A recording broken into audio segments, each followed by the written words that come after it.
Ami aussi, elle veut nous dire que ça fait 2 jours qu'elle n'est pas sortie de son appartement. Elle n'est pas descendue pour remarquer que la voiture de Madib était encore garée juste en bas de chez elle. Où est Madib? C'est la question qu'on se pose tous, hein. S'est-il fait agresser ou kidnapper par des bandits? Va-t-il encore une fois se retrouver entre la vie et la mort? Ce teaser-là qu'on a vu entre Ami et Anna. Et si c'était juste le rêve de Madib en fait? Et si c'était Madib dans le coma qui était en train de repenser à la réaction d'Anna si elle était de retour? Depuis le début de cette saison, on n'arrête pas de parler de l'insécurité qui règne dans la ville en ce moment. Donc, l'agression est une piste à suivre. Beaucoup de personnes ont remarqué le passant qui passait à côté de sa voiture.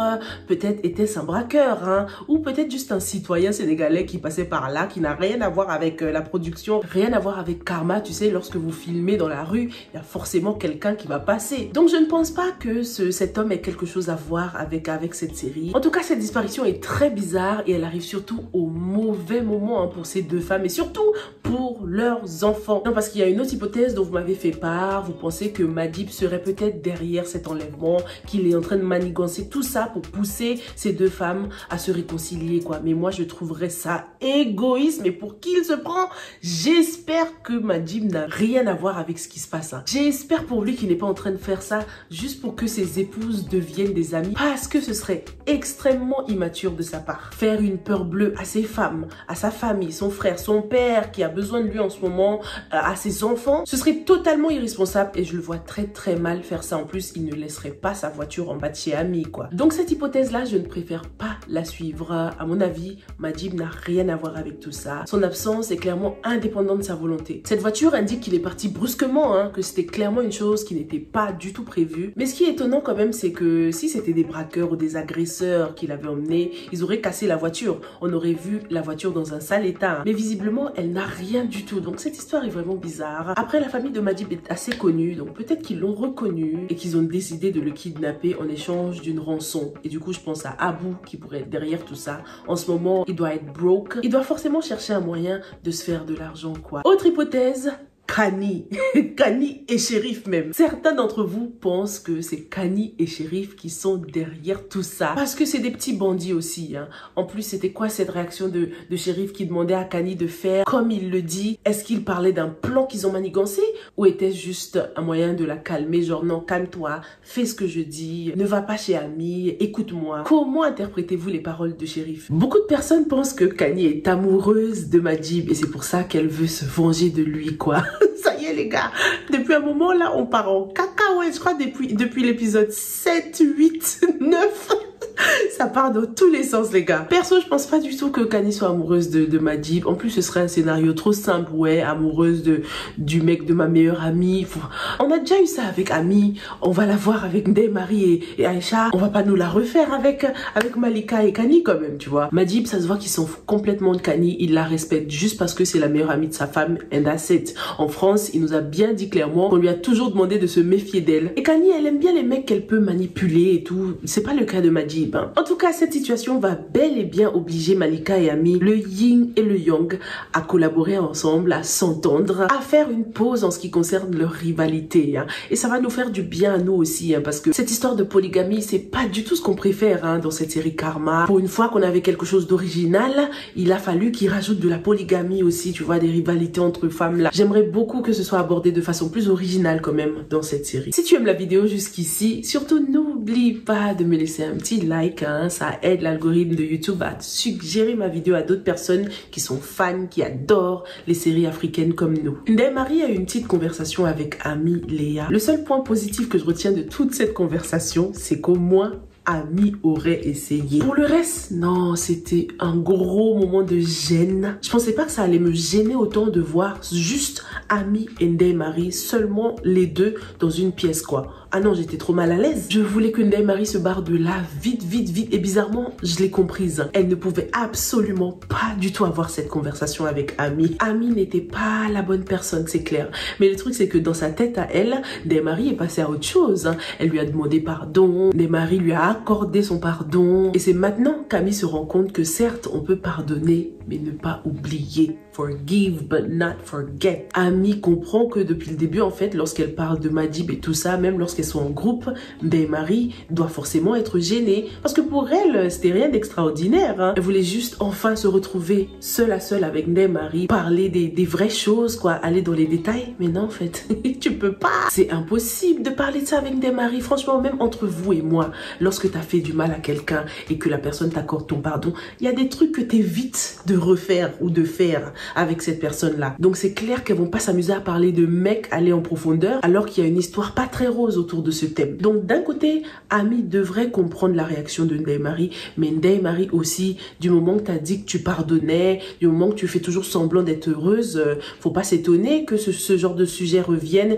puisque ta copine pense que tu serais à l'aise de parler de ce genre de choses avec elle, quoi. Ami se rend enfin compte à quel point Ndeye-Marie est malheureuse, mais malheureusement, avec la disparition de Madjib, elle n'aura pas beaucoup de temps à accorder à Ndeye-Marie, quoi. Et encore une fois, Ndeye-Marie va se retrouver un peu seule hein, face à cette situation. Elle évite également d'aborder le sujet avec Boris, qu'il a trouvé dans une situation tellement mélancolique, à écouter de la musique triste, à regarder par la fenêtre, preuve qu'elle en a gros sur le cœur, hein, Ndeye-Marie. Elle essaye tant bien que mal de rassurer Boris, toujours lui dire non, non, c'est le travail, d'éviter tout ce sujet. Mais lorsque Boris met enfin le doigt sur le problème, bah si c'est pas le travail, c'est forcément la famille. Alors là, le mood de Ndeye-Marie change complètement. To make matters worse, Bachir a tout entendu. Oh, la gênance totale. Eux, dès qu'ils se disputent, la famille sort quoi. La famille est toujours là. C'est une bonne chose en soi, mais pour Ndeye-Marie, c'est une situation extrêmement étouffante. Bachir devrait d'ailleurs s'asseoir un peu avec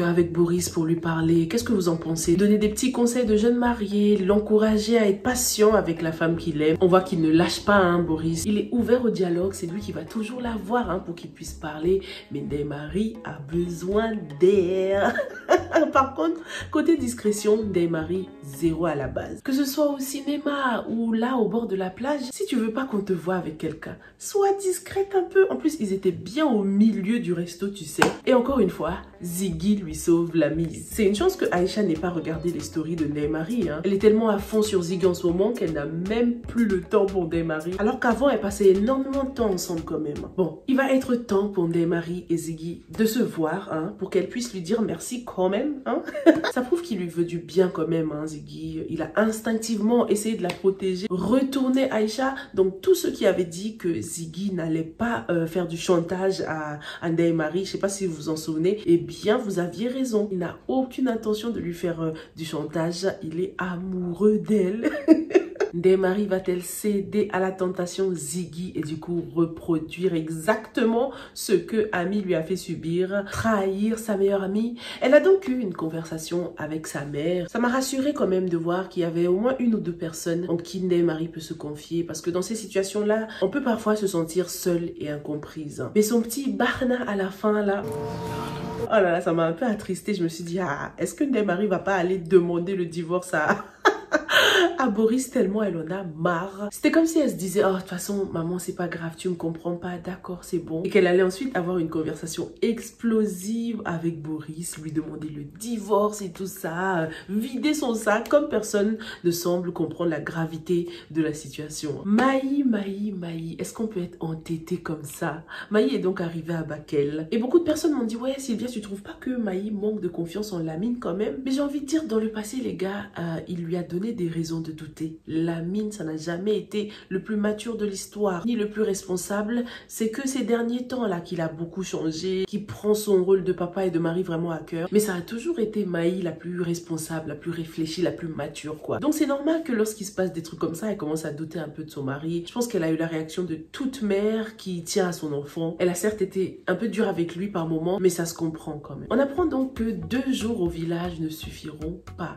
Il va falloir que la famille revienne tous les 2 mois. Mais pour combien de temps? Déjà en tant que parent, c'est dur moralement. Tu sais même pas exactement de quoi ton fils souffre. Tu dois venir tous les 2 mois alors que tu as déjà prévu une opération qui prendra juste une journée grand max pour résoudre le problème de ton enfant. Je comprends totalement la réaction de Maï, hein, surtout qu'on ne lui a pas encore dit la vérité concernant ce qu'elle a bu là. Mais avec les supplications très touchantes de Papa Saliou et la présence de Lamine, je pense que Maï va y réfléchir et elle va décider de revenir quand même avec son enfant. Espérons que Maï à son tour ne va pas partir à l'hôpital en cachette sans rien dire à personne pour qu'on puisse opérer son enfant. Le point positif entre guillemets de cette situation, c'est que maintenant pour une fois, on sent que la décision revient enfin aux parents. Espérons que le marabout va trouver une autre solution à part le fait de revenir tous les 2 mois au village pour soigner bébé Saliou ou quoi. D'ailleurs ce marabout, on en parle de comment il est dramatique, il est trop dramatique. Son jeu d'acteur me tue à chaque fois. Est-ce que vous pensez qu'il y a un autre moyen de sauver ce bébé là? Pour l'instant je pense à l'échange d'une vie contre une autre, mais j'espère qu'on n'en arrivera pas là quand même. On a enfin plus de détails concernant la famille de Bati Massamba. C'est un choc total. Déjà, l'arbre généalogique que je vous avais présenté dans une revue précédente n'est plus valable puisqu'on découvre que le grand-père de Bati est son grand-père maternel en fait. C'est le père de sa défunte mère Diarra. Grand-père Tierno, il n'a eu qu'une seule fille qui a épousé Bailo, le père de Bati Massamba, et ils ont eu 2 enfants, Bati et Ise. Ce qui explique pourquoi le père de Leïti ne pouvait pas être Lamtoro en fait. C'est pas parce que le grand-père avait décidé de sauter une génération, c'est parce qu'il ne vient pas de la famille des Lamtoro. C'est Bailo qui s'est marié dans cette famille-là et du coup qui a engendré une lignée de Lamtoro parce que Mam Tierno, le grand-père, n'avait qu'une fille. Du coup ça répond à la question que je me posais, si une femme pouvait devenir Lamtoro. Parce que je vous ai dit ouais, pourquoi pas Nathalie? Il y en a qui se sont moqués de moi d'ailleurs. Je vous ai vu dans les commentaires. Hein. Laissez-moi tranquille avec mes théories farfelues, ok? J'ai kiffé comment le passé a été représenté, c'était trop bien, c'était grave clean, smooth. Ce qui me choque dans cette histoire, hein, c'est que le père de Leïti là, certes il a mal que son frère lui ait piqué la femme qu'il aimait, mais il a surtout mal d'avoir raté le titre de Lamtoro. C'est surtout ça les gars, c'est pas parce qu'il a perdu Diarra, c'est surtout la trahison par rapport au Lamtoro qui l'intéresse lui. C'est le Ralice. D'ailleurs on remarque que dans le passé, lorsque le grand-père donnait sa bénédiction, ils étaient dans la maison de Bati Massamba. On imagine que c'est la maison qu'il a héritée de son père. Hein. Franchement, faut qu'on nous explique bien comment les parents de Bati Massamba sont morts. Parce que je commence à soupçonner l'oncle là. De toute façon, il a la haine depuis des années. Oh my god, vivre dans le passé comme ça te détruit. Comme par hasard, en plus, il y a pas longtemps, je vous disais comment entre les hommes, ça se passe toujours de façon simple. Ils arrivent toujours à se pardonner, passer à autre chose. En parlant de Bachir et Ahmed Kébé, mais c'est pas tous les hommes. Hein. Il y a des hommes qui sont très rancuniers, qui ne pardonnent pas vite, comme le père de Leïti. Pour quelqu'un d'aussi spirituel, il aurait pu se dire, oh, de toute façon, c'est le destin, c'est la volonté de Dieu. Diarra n'était pas faite pour moi, je passe à autre chose. Mais non, le mec, il a tellement gardé cette trahison à cœur jusqu'à le transmettre à son fils, quoi. Et Leïti, ce bête là, on en parle. Il peut pas avoir un peu d'esprit critique, un peu de critical thinking et se dire, hey, papa, vos histoires à l'ancienne là, it's none of my business, ça me concerne pas. Lui en fait on dirait qu'il voulait depuis longtemps que son père lui donne une bonne raison de détester Bati Massamba quoi. Et ça y est, il a eu sa raison. On peut forcer le destin comme ça. Je me demande si cet oncle a eu une conversation avec Diarra après cette soi-disant trahison là, parce que avec cette histoire que l'oncle nous raconte, il nous donne l'impression que la mère de Bati Massamba était quelqu'un de mauvaise. Ça donne une mauvaise image de la mère de Bati Massamba. On sait très bien que c'était quelqu'un avec un cœur pur, un cœur généreux. Ça se voit que Bati tient un peu ce côté-là de sa mère. Diarra a dû voir que le père de Leïti n'avait pas un cœur pur. C'est pour ça qu'elle s'est naturellement rapprochée de Bailo. Et jusqu'aujourd'hui, la pilule n'est pas passée hein, avec le tonton là. Jusqu'à il dit Alhamdoulilah. Alhamdoulilah de quoi? Enlève le nom de Dieu dans tes histoires de vengeance là. Alors, je voulais revenir sur l'hypothèse que Cissé Esther nous a lâché dans la revue précédente. Une hypothèse qui a secoué tout le monde. D'après elle, Madjib serait à l'origine de l'accident qui a causé la mort de la famille de Malika. Comme d'habitude, j'ai eu énormément d'avis partagés. Il y en a qui disent que oui, absolument, c'est possible. Il y en a qui disent que non, ça n'aurait pas de sens, ce serait too much. En tout cas, c'est une excellente hypothèse, mais la seule chose qui rend la chose impossible, c'est le timeline. Si on considère que Madjib est à l'origine de cet accident et que ça se serait produit lorsqu'il était addict, donc dans sa jeunesse, ça voudrait dire que Malika s'est mariée très jeune et qu'elle a eu un enfant très jeune aussi. On peut imaginer qu'ils avaient dans les alentours de 16-17 ans à cette époque. Donc c'était avant leur venue en France pour les études. En général, la fac, on entre à peu près 18 ans à la fac, hein, à peu près 18 ans. Donc c'était avant leurs 18 ans. Ça voudrait dire que Malika s'est mariée très tôt. Sa fille avait déjà 6 ans à cette époque-là. Ça me paraît énorme quand même. Une autre chose qui ne colle pas avec cette hypothèse, c'est qu'il y a eu 2 morts ce jour-là, le mari et l'enfant, alors que Majib a bien dit qu'il a assisté à la mort d'une seule personne, quoi. D'ailleurs, il y a des personnes qui n'auraient pas compris cette partie. Elles pensent que Majib parlait de Anna, qu'il a assisté à la mort de Anna, alors que ce n'est pas le cas. Il dit bien que c'est après cet événement, c'est ensuite que Anna est apparue comme un ange gardien, quoi, pour le sauver. Donc, il a bien été responsable de la mort de quelqu'un. Est-ce que c'est la famille ou l'entourage de cette personne qui revient aujourd'hui pour se venger, qui est derrière ce kidnapping? En tout cas, Malika et Ami vont devoir collaborer, partager tout ce qu'elles savent concernant leur mari. Ami connaît Majib par cœur, en tout cas à partir du moment où il a rencontré Anna, mais avant ça, il a eu une autre vie, un autre lifestyle dont Malika a entendu parler de sa propre bouche à Majib. Maintenant, il faudra mettre tout ça ensemble, donner toutes les infos à Jazz pour qu'il fasse son travail de détective comme il sait très bien le faire. J'espère pour Shérif qu'il n'a rien à voir avec tout ça. Ce serait très stupide de sa part de mettre en danger son frère comme ça. Je sais qu'il y a des rivalités des fois entre frères, mais pas au point de les kidnapper pour de l'argent, juste pour une meuf qui te traite comme un chien. Ça n'en vaudrait clairement pas la peine. Dites-moi ce que vous pensez de ce kidnapping, de cette disparition, parce qu'on ne sait pas encore si c'est un kidnapping. Est-ce que Abou est derrière tout ça? Siam la Sainte n'y touche peut-être? Rani? Imaginez, c'est Malika et elle est là en train de jouer à la meuf qui a perdu son mari alors qu'elle a chargé des gens pour le kidnapper, comme elle a fait avec la galerie de Ami. Dites-moi tout et on se retrouve dans la prochaine, ok? Stay safe and stay blessed. Bye!